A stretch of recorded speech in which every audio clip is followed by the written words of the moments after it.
Hey guys, welcome back to another episode of the Ask a Muso podcast, brought to you by Beach Services. I'm stoked to be kicking off the international episodes.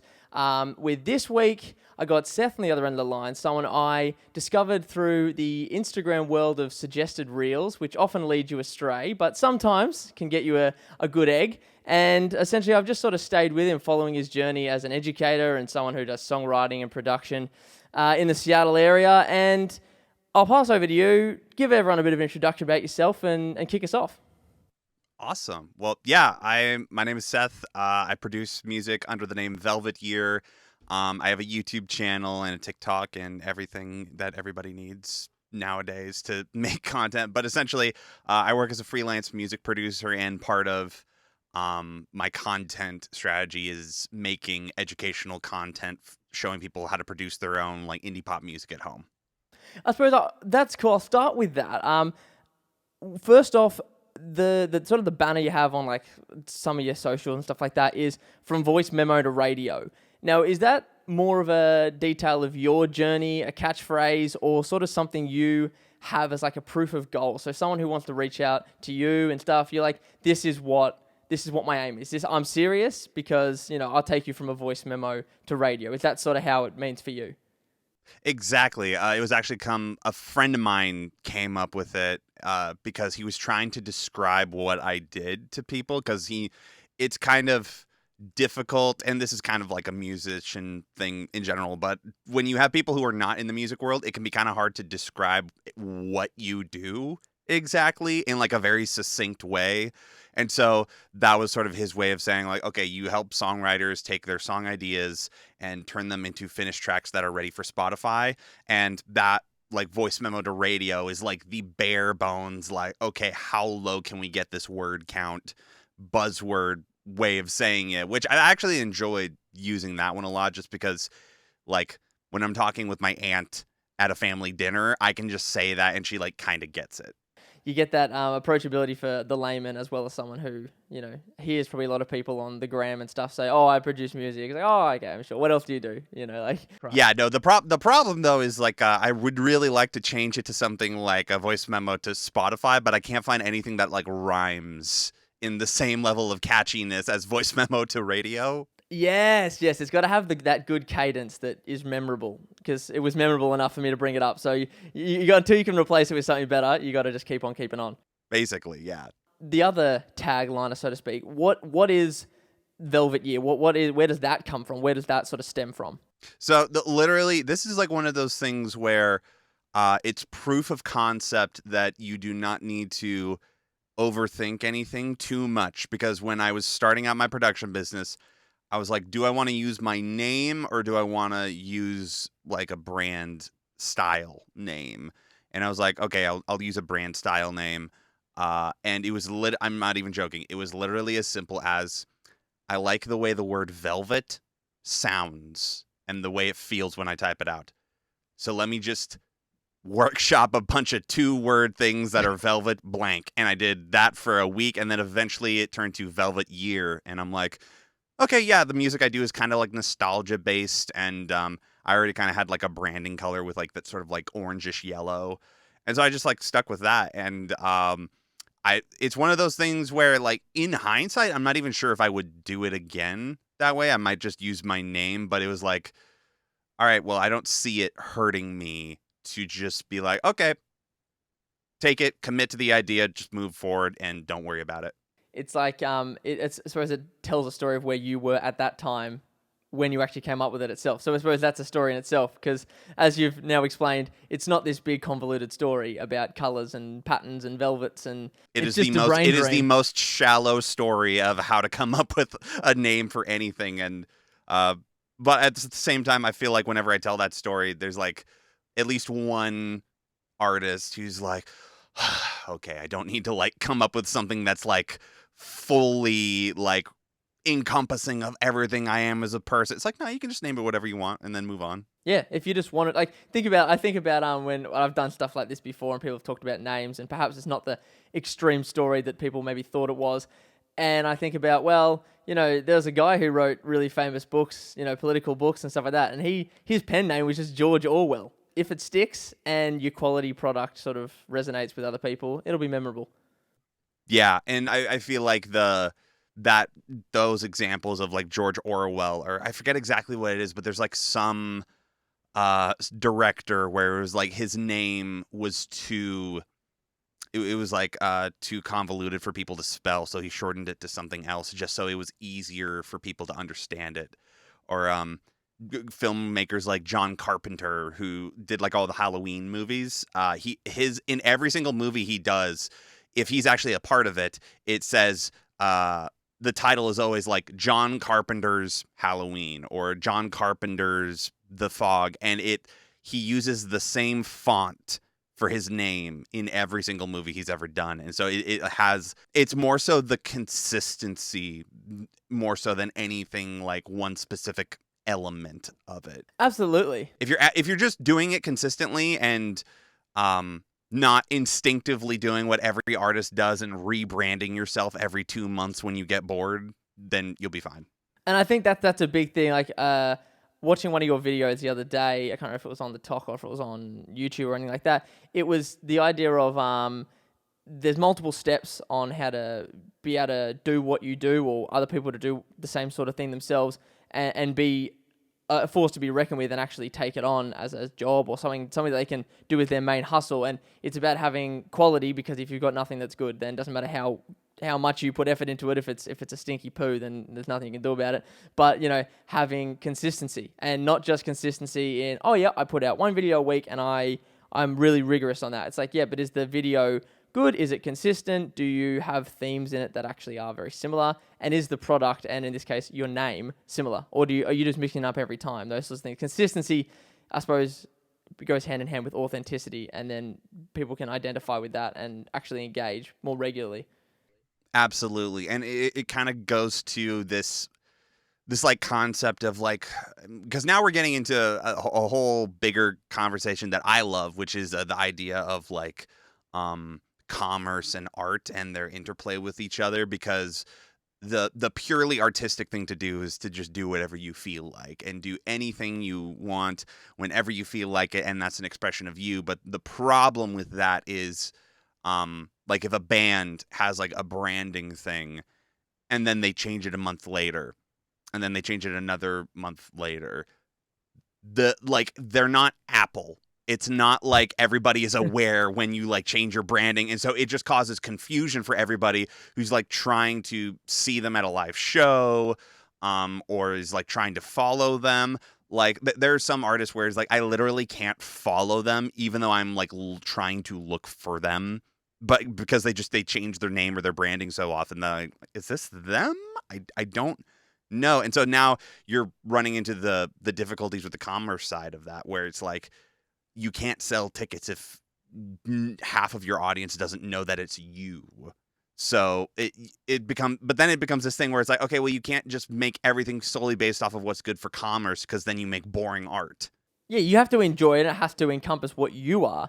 But like I had this debate, a similar debate, I suppose, a lot in uni, which was I studied music production, and a lot of the conversation was around marketability and those sorts of things, and doing things in the industry. And the term sellout got brought up a lot, and on a lot of potentially contradictory stages where people would be like, oh, this band, they just said that they'd signed to do an advertisement with McDonald's. Oh, sellout. And then someone in the other vein would be like, oh, I played to 7 people in the city, and I only got like $10 essentially for everyone in the band. That's real unfair. I was like, so you want to be paid for your craft, but then someone who got a real nest egg and built their brand enough to be recognized by someone that can do better than just a few shows and a bit of ticket money, well, no, now you're a sellout. If you can be authentic to yourself and your brand and your craft and whatever the product is, if that gets taken up by, Vans or someone like that wants to take it on board, run with it. Yeah, no, legitimately, because I've had the same conversation, and the best example that I can explain for like how like you don't need to be a sellout to be successful is like there's like some guys on TikTok, I don't remember their name, but they're like a band. They're the guys who had the song where it's like, I'm pissed, leave me alone, let me work it out. Like those guys, they did like another like sort of silly song like that, and it's like so weird that like there's no way that it's not just them being creative and weird all the time. I just saw it last week. It got placed in like a Vans commercial. It literally is like this weird song that goes, here's my strut, do do do. Like the opposite of like what would be considered commercial. People like it, and so a company has like licensed it for a commercial, and so it. And what I've noticed is a lot of the people who are pointing to the idea of sellout, it's either when a band gets like an accolade or when an artist, what I see more often is like when their sound changes a lot over time. Like when they're known for like being like an underground band and then they transition to being more commercially viable. But the thing that people don't realize is that like making an album is hard and it takes a long time. So much so to the point where like when you make an album, you're probably not going to be the exact same person by the time you finish it. No. And so much of your songs and your sound are like a reflection of who you are at that time. Like there's a reason Fall Out Boy's first album sounds different from the song they just released this last weekend. I was literally going to say that's such a big thing from my musical interest. They are one of the examples that I instantly think of. Like, okay, why does Paramore not sound like Decode anymore? It's like, okay, well, because Hayley Williams was like 16 and now Yeah. she's like 35. Yeah. Like if you have not changed, change. if you have not changed as a person from 16 to 35, like you are in a bad place. You're in a really bad place. You are going to be thinking about life differently. You're going to be thinking about relationships differently. What are your top 5 priorities in life at any given point? Like just who you are as a person is going to change. And when you're writing, it's so therapeutic because you are expanding on things that you know, whether it's like you like literally have experienced whatever you're writing about, but it's just like what you are writing about is where your head is at the point of you writing. And so it's like so many people jump on the you're a sellout wagon when really it's just like, oh, the band that I have connections with or that I had a connection with, they've changed as people and those versions of them that I connected with may not exist anymore. Yeah, and there's an artistic and potentially a personal diversification that they've either decided they want to do for whatever reason, and it's no one's fault. And like for me, like Taylor Swift, like who knows Taylor Swift's country music? Like no one. That's not what is trending on TikTok. Anti-Hero is not country music. Like her first, EP and stuff like that. And that's what everyone knows her for. So the inverse is true. You can have someone that, I've known them from the grassroots and they've completely changed their thing now. Or someone that you go, did they used to do like metalcore stuff? Oh, I thought they did ballads. Oh, I didn't know.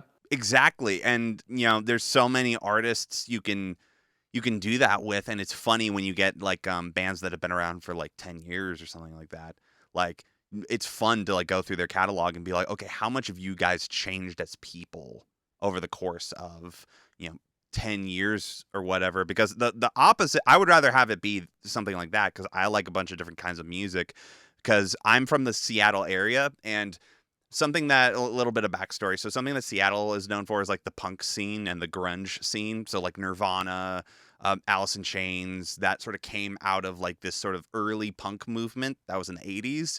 And to this day there are still like thrash metal bands and punk bands that have been playing nonstop since those days, and they'll like put out an album like every 2 or 3 years, and they sound exactly the same as when they were releasing them like 3 decades ago.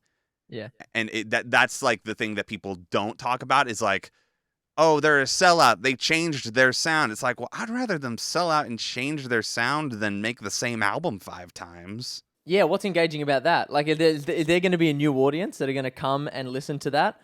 Yes, there might be. But the inverse is true.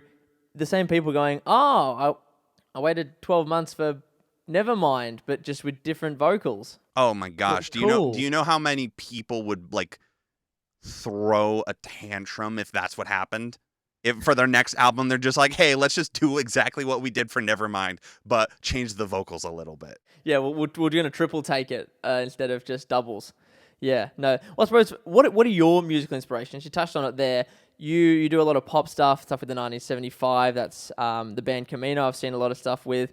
What is your sort of origin story regarding your own musical interests? So my musical journey was like very, very diverse. So a little bit of backstory on me. I was diagnosed with Asperger's syndrome when I was a kid.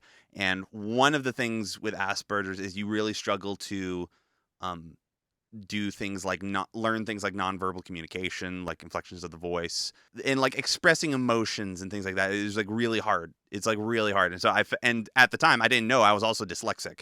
And so I like couldn't read, I couldn't write, and it was like really hard to express anything, and I felt really isolated. And so when I discovered just listening to music, that was like a retreat. That was like my Narnia.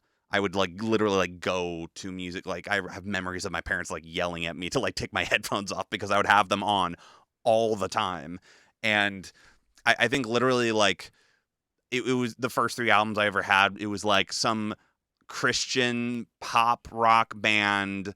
I think it was like a Nickelback album, and like the soundtracks to the first Tobey Maguire Spider-Man. Like that level of diversity has kind of always been in my musical taste. So I got into like thrash metal and like heavy metal stuff, and then that would bleed into like 80s pop, which then bled into like the Beatles and sort of 60s psychedelic stuff. But then that I also fell in love with production through like Skrillex. And so I got into like the dubstep scene, which led into electronica, which then led into pop sort of based electronic music. And all of these things then started to converge into me just kind of like having my hands in like a bunch of different pies. And honestly, like with the indie pop stuff that I'm doing now, it was less so like this is the music that I make, and more so out of all the stuff that I tend to make, this is like the biggest pool that I pull from, because I'll still like listen to like Porter Robinson, and like I did this morning, and be like, oh, I want to make like a Porter Robinson style beat sometime tonight. The only difference is I don't really like talk about that style, not because I like don't want to work on stuff like that, but it's like I really want Velvet Year to be like focused, and then anything else around that I can always do on the side for fun and like feel fulfillment in that. Absolutely. And I suppose when you have, I think one thing I would think about the music scene now, I feel like the lines are a little bit more blurred.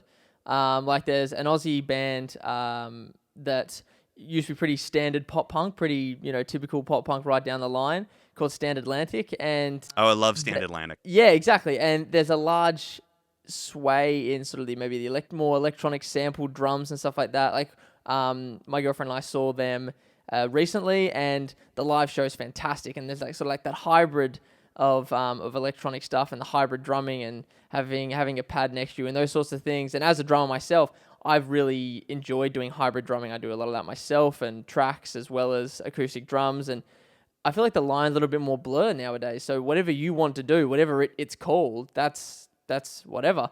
It's more that you like a big, heavy lead part. Some people want to do that on the keys. Some people want to do that on a guitar.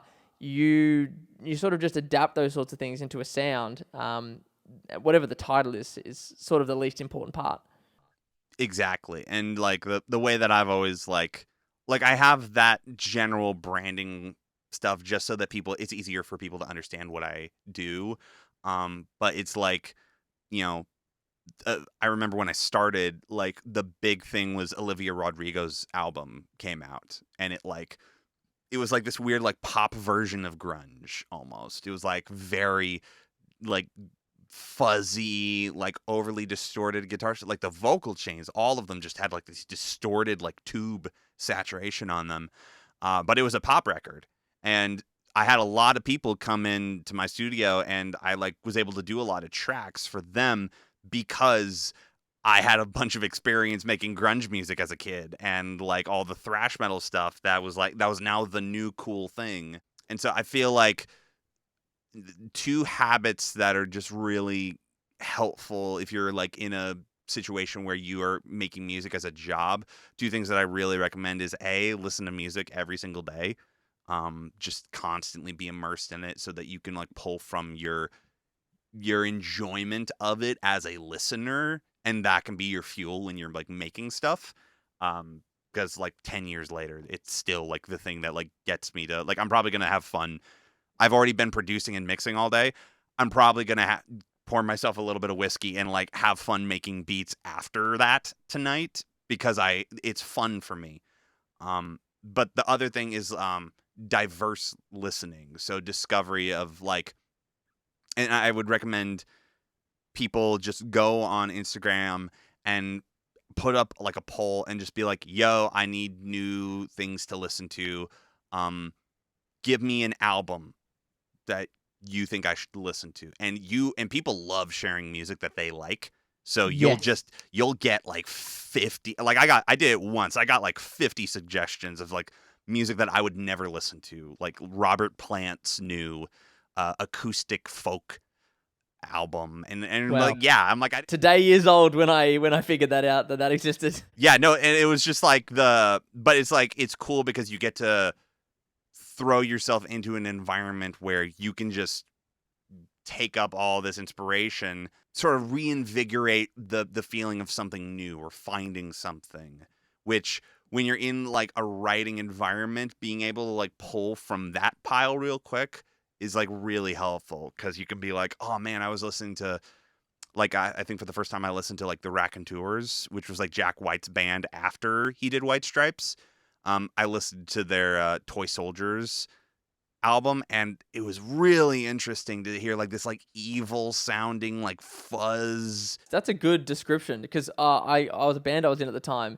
He was a massive fan and suggested it, and I didn't know what it was at the time myself. And yeah, that evil fuzz. That's a good description of sort of what it made me feel like. It is like scare, like not blues music is like the dum bum bum bum bum bum bum bum, but like the early blues where it's like creepy and they're Yeah. like scary stories, and that texture of an album was just really cool. And I ended up like sitting down to write something just for fun, and the guitar tone from that, I was like, I don't think I've used something that was like that fuzzy, like to the point where like you like lightly tap the string and it just goes and it's just Yeah. like, it's almost like there's an electrical conduit loose in your hands. And you know, from that, I was able to write something that I would have never written had I not listened to that album. So I think that the more diverse your listening is, the better you're going to be as a writer. Absolutely. For an enjoyment factor, if nothing else, you've got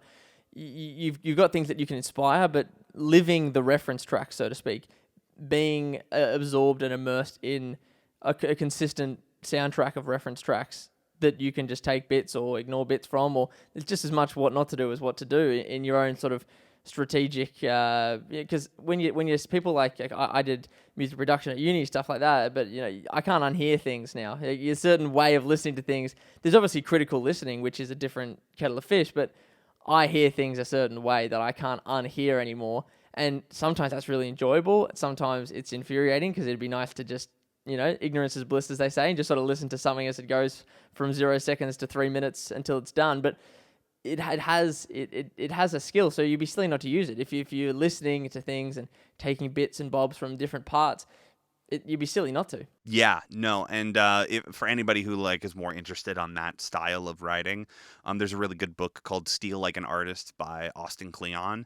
That is a really good like reference for how art tends to get made, and he sort of walks through like all these famous artists throughout history, like Picasso or David Bowie even, and they're just like, we don't feel like we're being original, we just feel like we're being very diverse and tasteful with the things that we're stealing from. I like that. I like that way of thinking.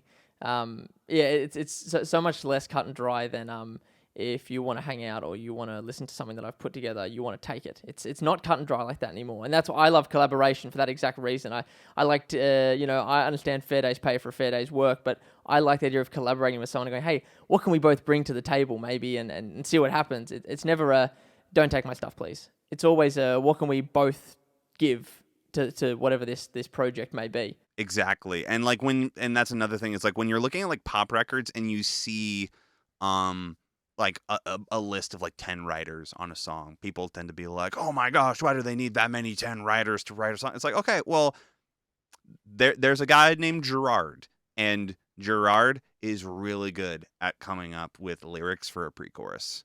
Like, they're always fire. So like when you're in that moment and they're just like, yo, we want this pre-chorus to be as fire as possible, let's get Gerard. Get him in. And then he has a friend named Paul, and Paul has great vocal melody ideas for choruses. Like everything he sings is just like a hook. And then you have Greg, who's really good at coming up with like interesting chord progressions that feel a little bit nostalgic, but they still have like a flavor to them. And it's like you see it, and when you get to like the high caliber of writers, there's a bunch of people who specialize in stuff super niche like that, to the point where it's like, all right, as a group, let's come in and all contribute the best that we have, so that this one piece, this one chunk, it's not necessarily owned by any one specific person, but it's like a conglomeration of our best work as Totally. a unit. And you know, if you're a record company and you're losing a bunch of money and you want to like get a chance that your song is actually going to make a bit of a return, and the writers and producers are like, hey, can we like pay like 3 writers to like come in and like help us with this so that we can like get this as good as it can be? That you're like, yes, please do it. Yeah, absolutely. And there's nothing to be sneezed about that by any stretch of the imagination. That's just smart in both a commerce and a creative sense. If you're going to get the best out of it, everyone wins.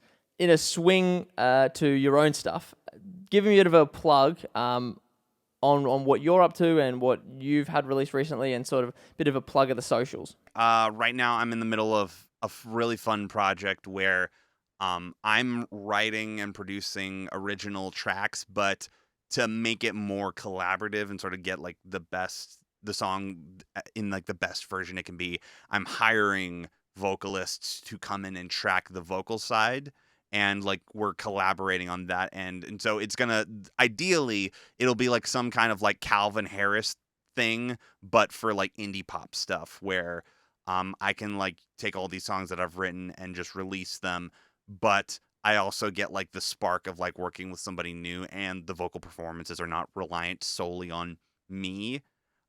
So that's really fun. But yeah, I'm doing a YouTube video every Friday on my YouTube channel.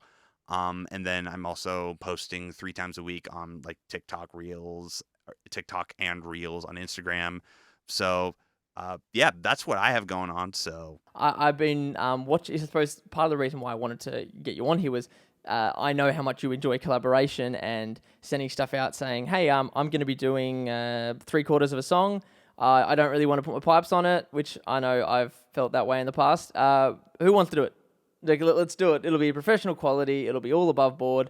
We'll get together. Send me people you think. If you think you're the person, hit me up. I love that. For me, that is the best. That is the best version of the arts for me, is being able to collaborate, whether it be in this instance or in person, someone next to you having a good time.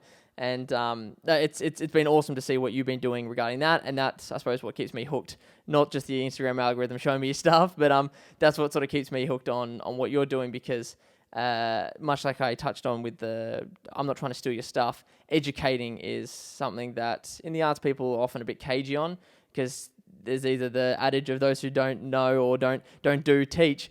A lot of people who really good at it go, well, I don't want someone to take it from me. So I know what I know, and that be that. You're happy to go, no, let's share. This is a collaborative space. This is, I think, the best way to do it. And here's an opportunity for someone else to grow if need be, and things like that. And having a valuable resource that is essentially your own encyclopedia of knowledge is really awesome. And it's exactly what the music scene's all about, in my opinion. yeah, I mean, yeah, you hit on a lot of the points that I believe in. It's like, specifically in like the music production world, there has been a thing of like, for a long time, people are like, oh, well, there's these secrets that kind of keep us getting the gigs rolling in, and we don't want to share those publicly, and we can like keep a hold on the market that way. And I just don't feel like that's a way to like actually like have like a long-term career anymore. I see like with YouTube and stuff like that, like people like any information that you want is out there somewhere. So the idea that you are even capable of like hiding the secret way of doing things is it's not even possible anymore. But even beyond that, it's like I'm like I have a financial incentive for people to like come and work with me and have me do what I do on their songs. And so my thought process is like, okay, well if I grew up watching YouTube tutorials for everything. I grew up like being obsessed with like learning stuff. And so if somebody has like the determination to like I want to learn how to do this on my own and they're not interested in hiring me, there's no harm in me just showing people how to do it. Because like worst case scenario, um I show somebody something that like helps them make the music that they want to make, and I selfishly get more fun music to listen to on my walks every day. So it's like even a lose in that scenario is a win for me. So I don't believe this mindset of like, let's hide all the information. Though like at some point I was talking with somebody about it today, like I might look at doing a course or something like that, like a music production course, but I would much rather have it be like okay, this course is like a concise way for you to like learn a skill and me walk you through it in a very logistically easy to follow way. But the actual information here is all over my YouTube channel, but you're going to have to go searching through like 50 videos to try to find all of it. Like I would rather it be that way and like have it be constructive and have more people equipped with information than this sort of like, honestly, I'm not even sure how successful people are anymore who like, oh, let's try to hide our technique for drum compression. Let's try to hide our secret technique. Because first of all, when I was starting out and I learned that there were like secret techniques, and then I went to big studios and I found out what they were, and I'm like, oh, and that's it. I was just like, I wasn't that impressed. It was just like, oh, okay, well, you could have just told me that. You could have just told me that you were using parallel compression. Yeah, it's a bit like the KFC secret herbs and spices. It's just, It's time salt, or more dill. salt, garlic It's pepper, like garlic salt. exactly. It's like just falls into that category of exclusivity because you don't know what you don't know, and therefore Yeah. that's exciting to people. But to wrap up, where can everyone find you? Plug the socials. Yeah, awesome. At the Velvet Year on all platforms. Awesome. Well, I'll be putting those up, dancing around your head, and and I'm excited to see what this year holds because a lot of growth over the internet over the last couple of years in particular. So I'm looking forward to seeing what you've got this year, hit the ground running, so to speak, and any other collaborative projects. It's super exciting for me as a muso to look at, and yeah, don't be a stranger. Awesome. Well, thank you so much, man. Well, that's another episode in the can. Awesome chatting to Seth about everything he does, as well as sort of his inspirations for everything. It just epitomizes sort of what the music industry is all about. And make sure you check him out on everything so you can keep up to date with what he's up to and listen to any of the projects that he's worked on for other people as well as yourself. So once again, every Tuesday, 9 a.m. on the YouTube, that's where you'll find these episodes. And until next week, I'll see you later.